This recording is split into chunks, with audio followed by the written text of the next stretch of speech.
The caterpillar would start climbing higher and higher for seemingly no reason until it reached the very top of the tree. Once it was there, it would melt. You see, caterpillars usually hide during the day to avoid predators, but a zombie-like virus can sometimes hijack their brains like a puppet. It would make them climb into the light, and at the top, their bodies burst open, liquefying them into a sticky soup full of virus particles that drip down onto the leaves below. These leaves would then be eaten by other caterpillars, and the cycle starts all over again. A woman noticed something strange started to grow on her forehead. At first, it was just a small bump, nothing painful or serious, but over the years, it kept getting longer, harder, and curved, just like a horn. She thought a new bone was growing out of her skull, and over the course of 6 years, it was nearly 10 inches long. Turns out, it wasn't a bone at all, but a rare growth made of keratin, the same stuff that forms your hair, nails, and also horns.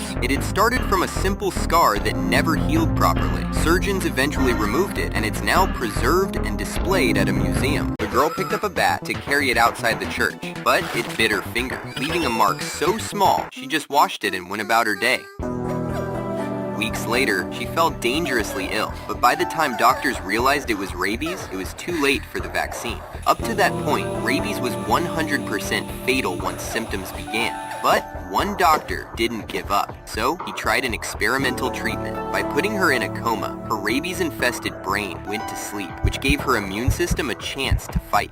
2 weeks later, she woke up, and a few months of therapy after that, she became the first person ever to survive rabies without the vaccine. David Vetter was no ordinary boy. He was born with a rare condition that left him without an immune system, which meant even the smallest germ in the air could be deadly. To keep him safe, doctors built a sealed plastic chamber where he spent most of his life. Inside, he had toys, a bed, even a TV, all sterilized, but he could never hug his mom or touch the outside world. Any physical contact he had was through the gloves attached to the chamber. NASA even built him a special suit so he could walk and play outside, but he only used it 6 times. A bone marrow transplant gave him hope of living like a normal boy, but hidden inside the donor's marrow was an undetected virus, and with no way to defend it, the virus spread quickly, causing hundreds of tumors. He spent his last days with family outside the bubble, finally free for the first time. He passed away at just 12 years old. They took the DNA of a spider and microscopically injected it into the embryo of a goat. That modified embryo was then placed into a surrogate mother, where it developed just like any normal goat. You see, scientists needed to find a way to harvest spider silk, which is as strong as steel. But they couldn't farm the spiders themselves because they would end up taking each other out. So they genetically engineered goats to carry the spider's silk-producing gene. Their milk would come out with the same proteins as spider silk, where they would then be collected, purified, and spun into a strong, lightweight fiber. If you or an animal stepped into Lake Natron in Tanzania, you would eventually turn into a statue. First,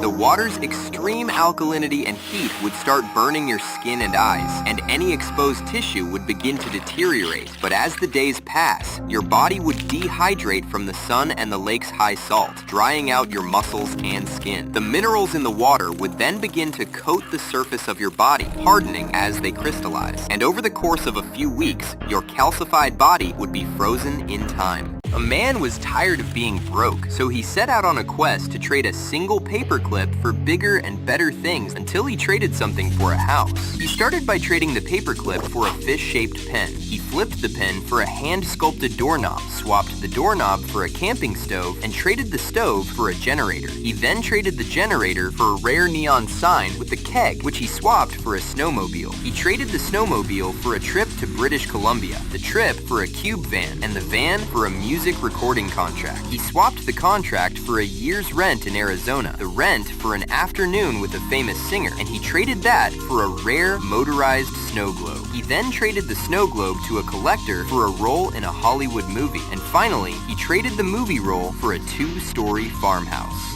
A woman went to the doctor because she suddenly couldn't understand what people were saying. She was an otherwise brilliant student, but her brain started to fail out of nowhere. Doctors scanned her head and found what they thought was a massive tumor buried deep inside. But when they cut her open to remove it, they didn't find cancer cells. They found a clump of bone, hair, and teeth. It turned out to be a malformed attempt at a second body that she had absorbed in the womb. It had traveled up to her brain and lived in her head for 26 years before it finally decided to start growing. He went into the back kitchen with a clear goal in mind. He stepped into 2 plastic tubs filled with shredded lettuce and had his coworker snap a photo of his shoes buried in it, just for fun. He then uploaded that exact photo online with the caption, "This is the lettuce you eat at Burger King." But what he didn't realize was that the picture he posted had the location he worked at embedded in its metadata. People tracked the exact restaurant within minutes. They then contacted the authorities, and the restaurant fired the employee immediately. The ship's cook was sitting in the bathroom toilet when all of a sudden, rough waves made the boat capsize and start sinking into the ocean. He tried to open the metal door to escape, but the pressure was so strong, it instead pushed him into another bathroom. And before he knew it, he found himself trapped 100 feet deep in total darkness with no escape.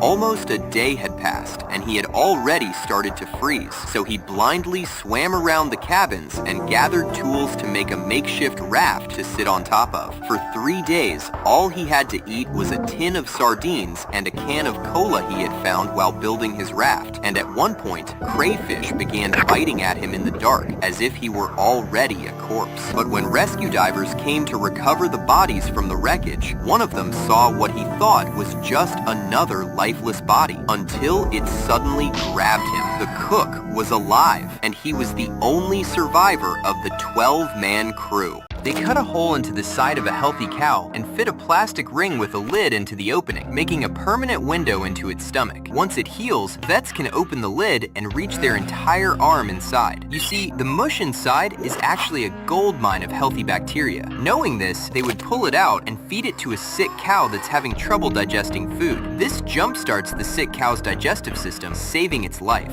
When a wombat poops, it doesn't just leave a blob like most animals. Instead, out comes a perfectly crafted little cube that drops neatly onto rocks or logs.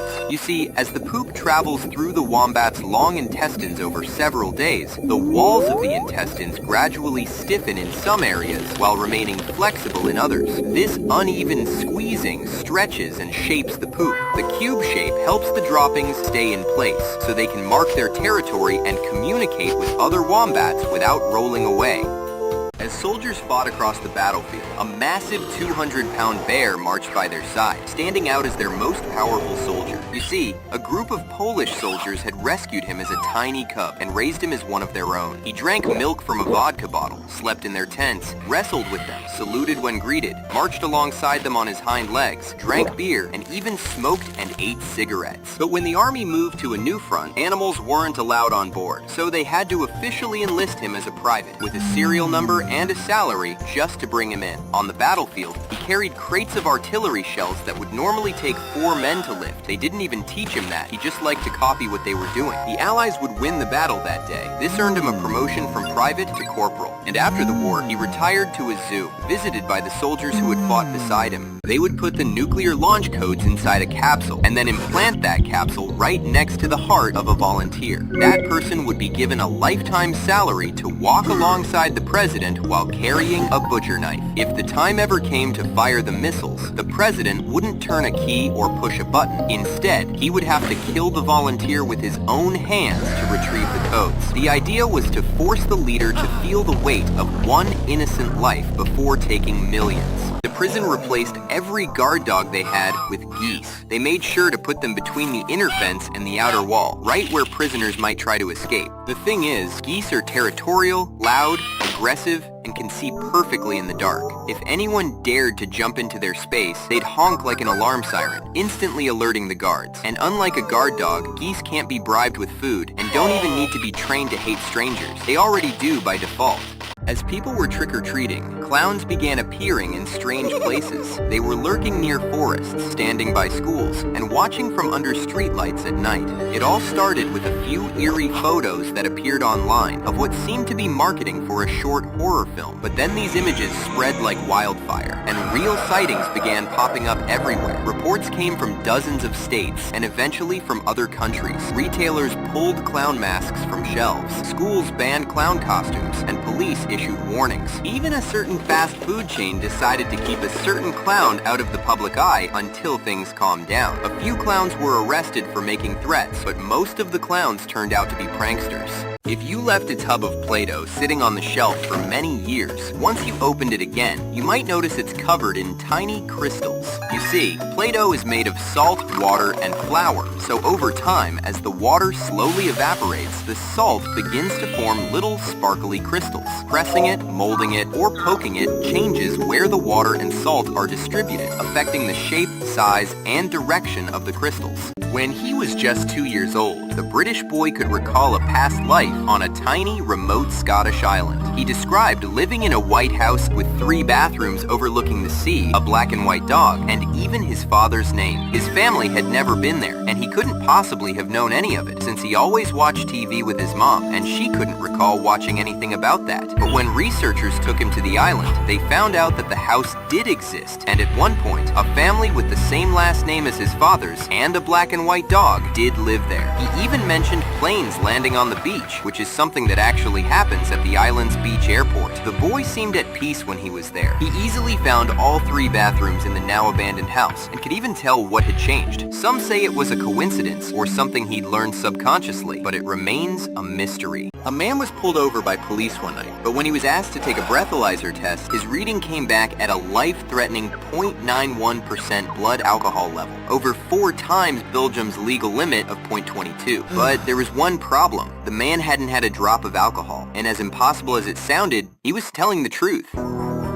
The officers didn't hesitate to arrest him, since it seemed he was drunk behind the wheel. Not only that, but he had his license suspended for the same offense a few years earlier. This time, however, doctors began to look closer. They discovered he suffered from a rare condition called auto-brewery syndrome. His gut was full of special bacteria that were literally turning carbs like bread and rice into alcohol, enough to intoxicate him without a single drink. After the charges were dropped, he went on a low-carb diet to prevent his gut from making any more booze. As he was talking to the press, people at home started noticing that something was off. Next to the officers, a woman moved her hands as if doing sign language. At first, everyone assumed she was an official interpreter, but viewers noticed her movements were getting more and more ridiculous. They quickly realized she was literally making things up as she went. Turns out, some random woman had just walked into the conference, said she was there to interpret for no reason, and they let her in, no questions asked. It was only later that people discovered she had a long criminal record of fraud. Minutes after you died, they would place you inside a steel tank filled with liquid nitrogen, freezing your body colder than the surface of Pluto. Doctors use chemicals that turn your body into something closer to glass than ice. You see, some people hope that one day,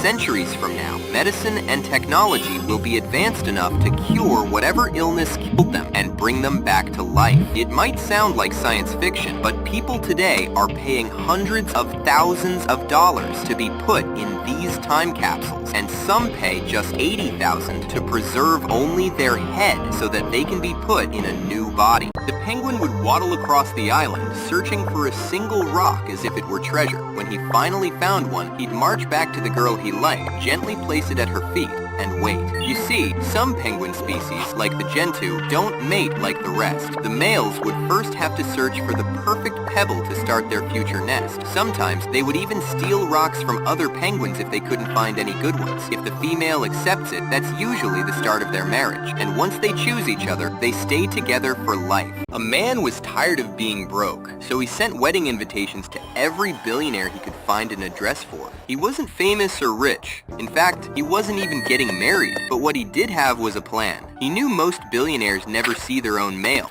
Their assistants do, and these assistants wouldn't even bother checking whether the invite was legit or not, since their bosses were so busy. Weeks later, gifts started rolling in. One billionaire even went as far as sending an apology for not being able to attend in the form of a nice car.